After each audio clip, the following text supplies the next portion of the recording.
ನಮಸ್ಕಾರ. ಮದುವೆ ಅನ್ನುವುದು ಹುಡುಗ ಮತ್ತು ಹುಡುಗಿ ಒಂದಾಗೋದ್ರ ಜೊತೆಗೆ ಎರಡು ಕುಟುಂಬಗಳು ಒಂದಾಗತ್ತೆ. ಇದು ಸಹಜವಾದ ಸಂದರ್ಭ. ಆದರೆ ಇವತ್ತು ಏನಾಗಿದೆ ಅಂದರೆ, ಹುಡುಗ ಹುಡುಗಿ ಏನೋ ಎಷ್ಟೋ ಸಂದರ್ಭದಲ್ಲಿ ಚೆನ್ನಾಗಿರ್ತಾರೆ, ಆದರೆ ಅವರ ಕುಟುಂಬದ ಸದಸ್ಯರುಗಳು ಅವರು ತಲೆ ತೂರಿಸೋದಿದೆಯಲ್ಲ, ಅದು ಎಷ್ಟೋ ಸಂಬಂಧಗಳನ್ನು ಕಲುಷಿತಗೊಳಿಸ್ತಾ ಇದೆ. ಒಂದು ಅರೇಂಜ್ ಮ್ಯಾರೇಜಲ್ಲಿ ಮದುವೆ ಹೀಗೆ ಆಗಬೇಕು, ಮದುವೆ ಹಾಗೆ ಆಗಬೇಕು, ಅಥವಾ ನಾವು ಹೀಗೆ ಕೊಡ್ತೀವಿ ಹಾಗೆ ಕೊಡ್ತೀವಿ, ನೀವು ಈ ಥರ ಮಾಡಿ ಆ ಥರ ಮಾಡಿ, ಹೀಗೆ ಮದುವೆಯ ಪ್ರೋಸೆಸ್ ಇರ್ದಿಯಲ್ಲ, ಆ ಮದುವೆಯ ಪ್ರೋಸೆಸ್ಸನ್ನೇ ಭಾರ ಮಾಡ್ತಾ ಒಬ್ಬರಿಗೊಬ್ಬರು ಕಹಿಯಾದ ಅನುಭವಗಳನ್ನು ನೀಡ್ತಾ ಮತ್ತು ಅವರ ವರ್ತನೆಗಳ ಮೂಲಕವೇ ಇನ್ನೊಬ್ಬರಿಗೆ ಕಷ್ಟಗಳನ್ನು ಕೊಡ್ತಾ ಇರುವಂಥದ್ದನ್ನು ನಾವು ತುಂಬ ಸರಿ ನೋಡ್ತಾ ಇದ್ದೀವಿ. ಬಹಳಷ್ಟು ಜನ ಮದುವೆಗೆ ಸಿದ್ಧವಾದಂತಹ ಹುಡುಗ ಹುಡುಗಿ ಹೇಳ್ಕೊಳ್ತಾರೆ, ನಮ್ಮಿಬ್ಬರಲ್ಲಿ ಏನೂ ತೊಂದರೆ ಇಲ್ಲ, ನಾವಿಬ್ಬರು ಆರಾಮಾಗಿ ಹೇಗಾದರೂ ಸರಿ ಅಂತ ಒಪ್ಕೊಂಡಿದ್ದೀವಿ, ಆದರೆ ನಮ್ಮ ಪೇರೆಂಟ್ಸು ಬಿಡ್ತಾ ಇಲ್ಲ. ಯಾಕೆಂದರೆ ಅವರವರ ಈಗೋ ಅಲ್ಲಿ ವೈಭವೀಕರಿಸ್ತಾ ಇರುತ್ತೆ.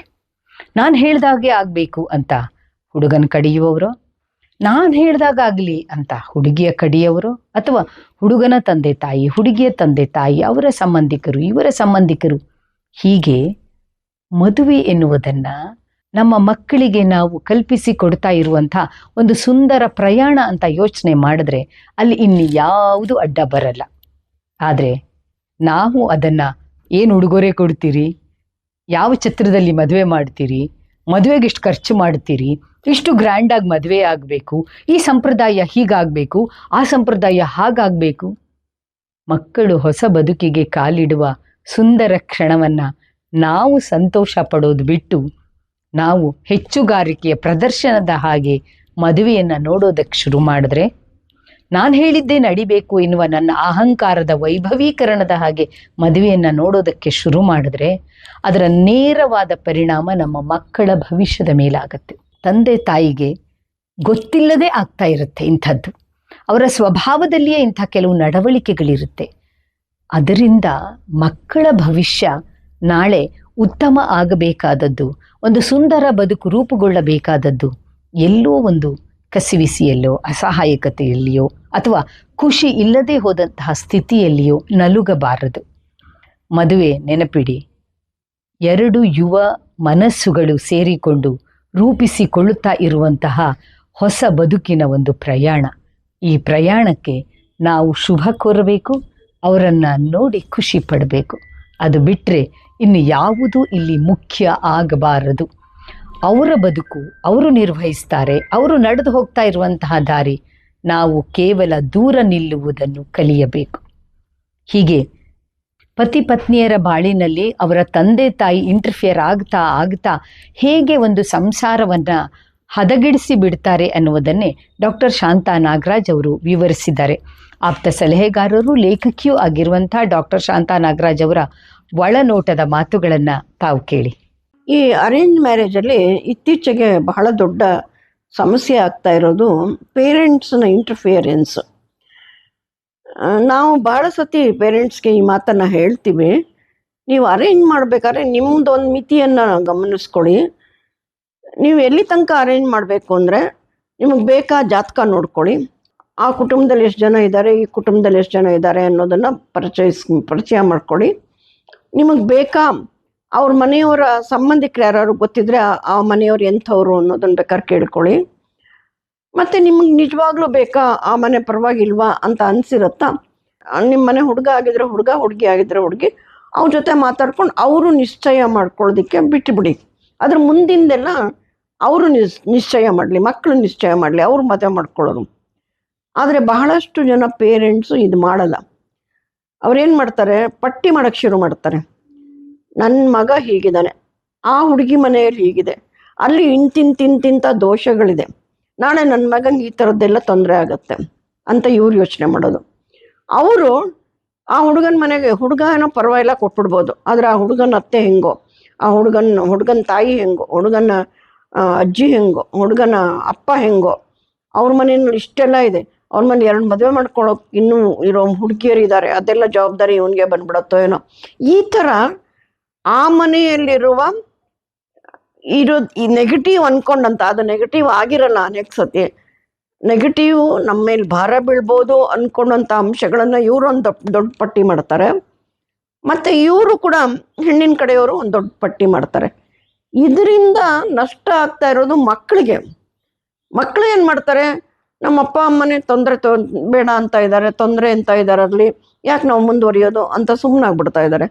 ಮದುವೆಯ ವ್ಯವಸ್ಥೆಯನ್ನ, ಅರೇಂಜ್ ಅನ್ನೋದನ್ನ ವ್ಯವಸ್ಥೆ ಅಂತ, ಮದುವೆಯ ವ್ಯವಸ್ಥೆಯನ್ನ ಆದಷ್ಟು ಸರಳೀಕೃತಗೊಳಿಸೋದು ಇವತ್ತು ತುಂಬ ಅಗತ್ಯ ಇದೆ. ಹುಡುಗ ಹುಡುಗಿ ಪರಸ್ಪರ ಒಪ್ಪಿಕೊಂಡು ಬದುಕಿದ್ರೆ ಆ ಬದುಕು ಚಂದವಾಗತ್ತೆ ವಿನ, ಹುಡುಗಿ ಮನೆಯವ್ರಿಗಿರೋ ಕಷ್ಟಗಳಾಗ್ಲಿ, ಹುಡುಗನ ಮನೆಯ ಕಷ್ಟಗಳಾಗ್ಲಿ ಇವತ್ತಿರುತ್ತೆ ನಾಳೆ ಹೋಗುತ್ತೆ. ಅದು ಮುಖ್ಯ ಆಗಬಾರದು ಇವರಿಗೆ. ಸಣ್ಣ ಸಣ್ಣ ವಿಚಾರಗಳನ್ನು ದೊಡ್ಡದು ಮಾಡಿಕೊಂಡು ಮಕ್ಕಳ ಮನಸ್ಸಿನ ಮೇಲೆ ಇವರು ಪ್ರಹಾರ ಮಾಡ್ತಾ ಇದ್ದಾರೆ.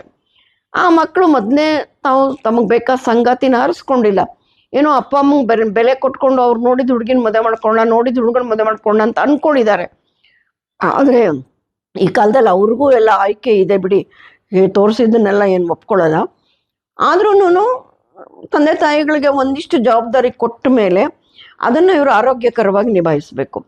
ಅದು ಬಿಟ್ಬಿಟ್ಟು ಇವರು ಯಾವ ಥರ ವಾತಾವರಣ ಸೃಷ್ಟಿ ಮಾಡಿಬಿಡ್ತಾರೆ ಅಂದರೆ, ಹುಡುಗಿ ಮನೆ ಕಡೆಯಲ್ಲಿ ಇಷ್ಟೆಲ್ಲ ತೊಂದರೆ ಇದೆ ಅಂದ್ಕೊಂಡು ಒಂದು ದೊಡ್ಡ ಪಡಂಭೂತನ ಇವ್ರು ನಿಲ್ಲಿಸೋದು, ಹುಡುಗನ ಮನೆ ಕಡೆ ಇಷ್ಟೆಲ್ಲ ತೊಂದರೆ ಇದೆ ಅಂತ ದೊಡ್ಡ ಪಡಂಭೂತ ಅವ್ರು ನಿಲ್ಲಿಸೋದು. ಇದ್ರ ಎಲ್ಲದರ ಪರಿಣಾಮ ಏನಾಗುತ್ತೆ ಅಂದರೆ, ಹುಡುಗ ಹುಡುಗಿ ಪರಸ್ಪರ ಮುಂದುವರಿಯೋಕ್ಕೆ ಇಷ್ಟಪಡೋಲ್ಲ, ಅವರೇ ಹೆದರ್ಕೊಳ್ಳೋಕೆ ಶುರು ಮಾಡ್ತಾರೆ. ಒಪ್ಪಿದೆಯಾ, ಹ್ಞೂ ಅನ್ನಲ್ಲ, ಹ್ಞೂ ಅನ್ನಲ್ಲ. ಅವರಿಬ್ರು ಮಾತಾಡೋಕ್ಕೆ ರೆಡಿ ಆಗಿದಾರ, ಇವ್ರತ್ತು ನೋಡು ಮಾತಾಡ್ಬಿಡ್ಬೋದು, ಒಪ್ಕೊಂಬಿಡ್ಬೋದು, ನಾಳೆ ಅವ್ರ ಮೇಲೆ ಇಷ್ಟೆಲ್ಲ ಕಷ್ಟ ಇದೆ. ಈ ತರಹದ ಸಣ್ಣ ಸಣ್ಣ ಇಲ್ಲದ ಸಮಸ್ಯೆಗಳನ್ನು, ಇದು ಇಲ್ಲದ ಸಮಸ್ಯೆ ಅಂತಲೇ ಕರಿಬೇಕಾಗತ್ತೆ.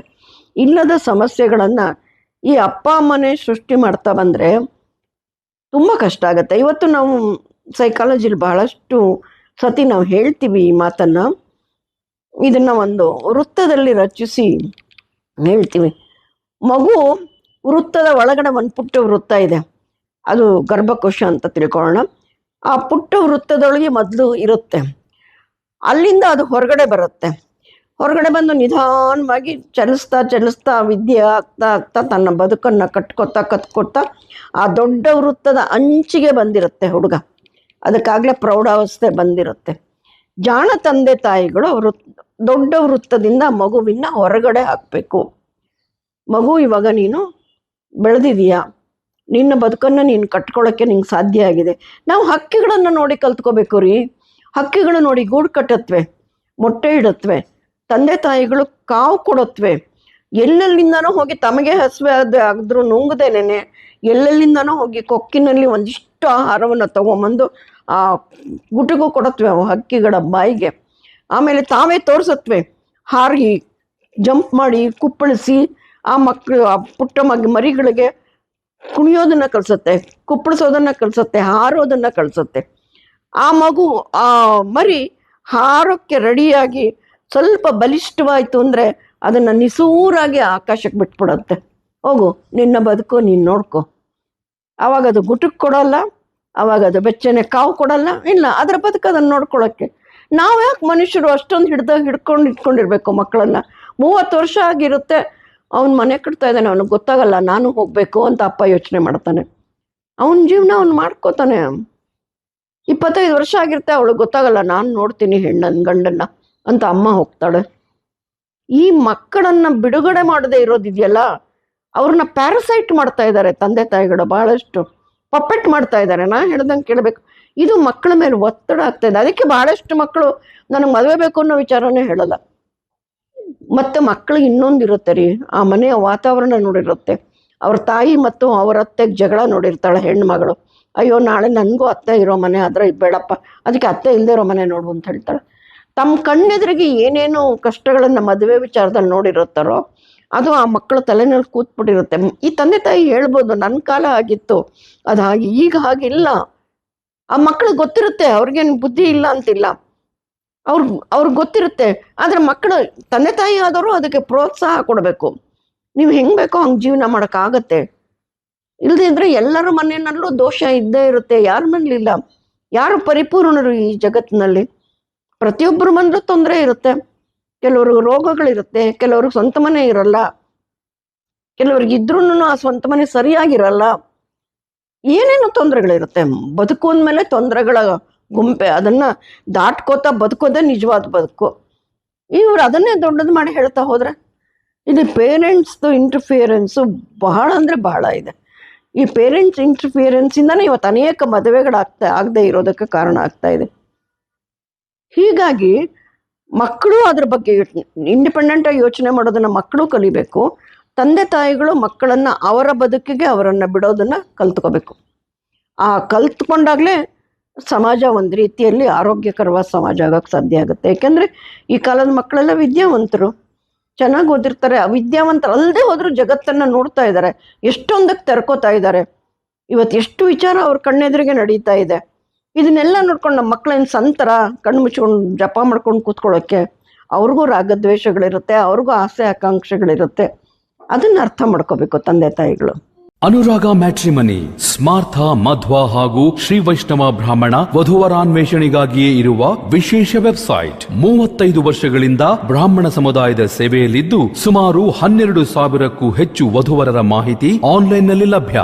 ನಮ್ಮ ವೆಬ್ಸೈಟ್ಗೆ ಭೇಟಿ ನೀಡಿ ಉಚಿತ ರಿಜಿಸ್ಟ್ರೇಷನ್ ನೊಂದಿಗೆ ನಿಮ್ಮ ಪಯಣ ಶುರು ಮಾಡಿ. ಸರಿಯಾದ ಜೋಡಿಯನ್ನು ಸುಲಭವಾಗಿ ಆರಿಸಿ. ವಧುವರಾನ್ವೇಷಣೆ ವಿಚಾರವಾಗಿ ಸಹಾಯ, ಸೂಕ್ತ ಮಾರ್ಗದರ್ಶನ ಅಥವಾ ಆಪ್ತ ಸಲಹೆಗಾಗಿ ನಮ್ಮನ್ನು ಸಂಪರ್ಕಿಸಿ. ಅನುರಾಗ ಮ್ಯಾಟ್ರಿಮನಿ ಸ್ಮಾರ್ಥ ಮಧ್ವ ಹಾಗೂ ಶ್ರೀ ವೈಷ್ಣವ ಬ್ರಾಹ್ಮಣ ವಧುವರಾನ್ವೇಷಣೆಗಾಗಿಯೇ ಇರುವ ವಿಶೇಷ ವೆಬ್ಸೈಟ್. Visit www.anuragamatrimony.com. ಅನುರಾಗ ಮ್ಯಾಟ್ರಿಮನಿ.